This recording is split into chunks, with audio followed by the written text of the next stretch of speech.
Hello friends, ഇപ്പോൾ സമയം 5:45 ഞങ്ങളെല്ലാവരും റെഡിയായിട്ട് നിൽക്കുകയാണ്. ഇന്ന് നിച്ചുവിൻ്റെ മുടി മൊട്ടയടിക്കാൻ പോവാണ് കേട്ടോ. തൃശ്ശൂരുള്ള കേരളപ്പഴനി എന്ന അമ്പലത്തിലാണ് പോകുന്നത്. 6 മണിയായപ്പോഴേക്കും ഞങ്ങൾ വീട്ടിൽ നിന്നിറങ്ങി.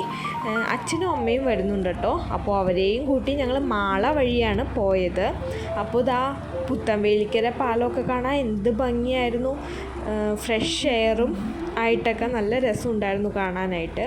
ഫസ്റ്റ് ടൈം ആണ്ടോ ഞങ്ങൾ ഈ അമ്പലത്തിൽ പോകുന്നത്. അതുകൊണ്ട് ഗൂഗിൾ മാപ്പ് ഇട്ടിട്ടാണ് പോയത്. പക്ഷേ ഇടയ്ക്ക് വെച്ച് വഴി തെറ്റി. പക്ഷേ വഴി തെറ്റിയത് നന്നായിന്നാണ് ഞങ്ങൾക്ക് തോന്നി. കാരണം കുറേ മയിലിനെയൊക്കെ കാണാൻ പറ്റി ഞങ്ങൾക്ക്. എന്ത് രസമായിരുന്നു. തനു നിച്ചു ആദ്യമായിട്ടാണ്ടോ ഇങ്ങനെ ഇത്ര അടുത്ത് മയിലിനെ കാണുന്നത്. ഞങ്ങൾ അമ്പലത്തിൻ്റെ അടുത്തെത്തി. അവിടെ ഇങ്ങനെ കുത്തനെയുള്ള കയറ്റമായിരുന്നു.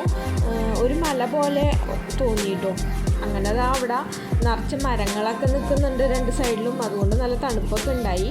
അങ്ങനെ ഞങ്ങൾ പാർക്കിംഗ് ഏരിയയിൽ വണ്ടി ഇട്ടിട്ട് അമ്പലത്തിൻ്റെ അടുത്തേക്ക് നടന്നു. അപ്പോഴാണ് കണ്ടത് കുറേ സ്റ്റെപ്പുള്ള കാര്യം. ഞങ്ങൾ അറിഞ്ഞില്ല കേട്ടോ. പഴനിയുടെ പോലെ തന്നെ ഇവിടെ സ്റ്റെപ്പ് ഉണ്ട്. താഴെ നമുക്ക് വണ്ടി ഇട്ടിട്ട് സ്റ്റെപ്പ് കയറി വരാവുന്നതാണ്.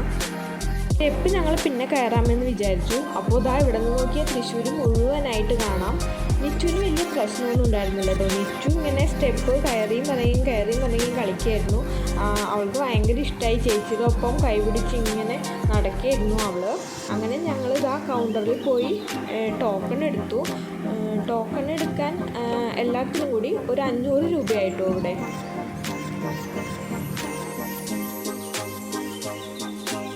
കൗണ്ടറിൽ തന്നെ എഴുതി വെച്ചിട്ടുണ്ട് എല്ലാ വഴിപാടുകളുടെ വിവരങ്ങൾ. അപ്പോൾ നമുക്കത് നോക്കി മനസ്സിലാക്കാവുന്നതാണ്. അങ്ങനെ ഞങ്ങൾ മുടി മുറിക്കണേൻ്റെ സ്ഥലത്ത് ചെന്നപ്പോൾ അവിടെ തിരക്കുണ്ടായിരുന്നു. അങ്ങനെ ഞങ്ങൾ ടോക്കൺ അനുസരിച്ച് വെട്ടാനാണ് കേട്ടോ കയറിയത്. അപ്പോൾ നിച്ചു ആദ്യം തന്നെ സമ്മതിക്കുന്നുണ്ടായിരുന്നില്ല. നല്ല കരച്ചിലായിരുന്നു അവള്. മൊബൈലൊക്കെ വെച്ച് നോക്കി, പക്ഷേ ഒരു രക്ഷയുണ്ടായിരുന്നില്ല. അങ്ങനെ മൊബൈലൊക്കെ എടുത്ത് മാറ്റി പിടിച്ചിട്ട് കിട്ടുന്നുണ്ടായിരുന്നില്ല അവളെ. അതുപോലത്തെ വാശിയായിരുന്നു. അങ്ങനെ മുടിയൊക്കെ മുറിച്ച് കഴിഞ്ഞ് വീണ്ടും കൗണ്ടറിൽ പോയി. അപ്പോൾ അവർ ഞങ്ങൾക്കൊരു താലം തന്നു. ആ താലമായിട്ടാണ് ഞങ്ങൾ അമ്പലത്തിൽ കയറിയത്. പിന്നീടുള്ള കാര്യങ്ങളൊന്നും ഞങ്ങൾക്ക് എടുക്കാൻ പറ്റിയില്ല. അമ്പലത്തിൻ്റെ ഉള്ളിൽ ഫോൺ കയറ്റാൻ പാടില്ലല്ലോ. ഇന്നിറങ്ങിയതിന് ശേഷം അവിടുത്തെ പ്രസാദമൊക്കെ നിച്ചുവിന് കൊടുത്തു. അങ്ങനെ തനു കുറച്ച് വീഡിയോസൊക്കെ എടുക്കുന്നുണ്ട്. അങ്ങനെ ഞങ്ങൾ പ്രദക്ഷിണമൊക്കെ ചെയ്ത് വന്നു. അവിടുത്തെ സ്റ്റെപ്പിൽ കുറച്ച് നേരം റെസ്റ്റ് ചെയ്തു. അപ്പോൾ നിച്ചുവിൻ്റെ കുറച്ച് ഫോട്ടോസൊക്കെ എടുക്കുന്നുണ്ടായിരുന്നു സേട്ടേട്ടൻ. അപ്പോഴാണ് അറിഞ്ഞത് അവിടെ അന്നദാനം ഉണ്ടെന്ന്. അങ്ങനെ എന്തായാലും അന്നദാനം കഴിക്കാമെന്ന് വിചാരിച്ചു. ഞങ്ങൾ അങ്ങോട്ടേക്ക് പോയി. കഞ്ഞിയും പുഴുക്കുമായിരുന്നു കേട്ടോ. അങ്ങനെ ഞങ്ങളത് കഴിച്ചു. നിച്ചു അച്ചാച്ചൻ്റെ കൂടെയാണ് കേട്ടോ കഴിച്ചത്. തനുവിന് വേണ്ടാന്ന് പറഞ്ഞാൽ അവിടെ വാശി പിടിച്ച് നിൽക്കുന്നുണ്ട്. അങ്ങനെ അതൊക്കെ കഴിച്ച് ഞങ്ങൾ തിരിച്ചു പോന്നു. അപ്പോൾ എൻ്റെ വീഡിയോ ഇഷ്ടപ്പെട്ടാൽ ലൈക്ക് ചെയ്യുക, ഷെയർ ചെയ്യുക, സബ്സ്ക്രൈബ് ചെയ്യുക. Thank you.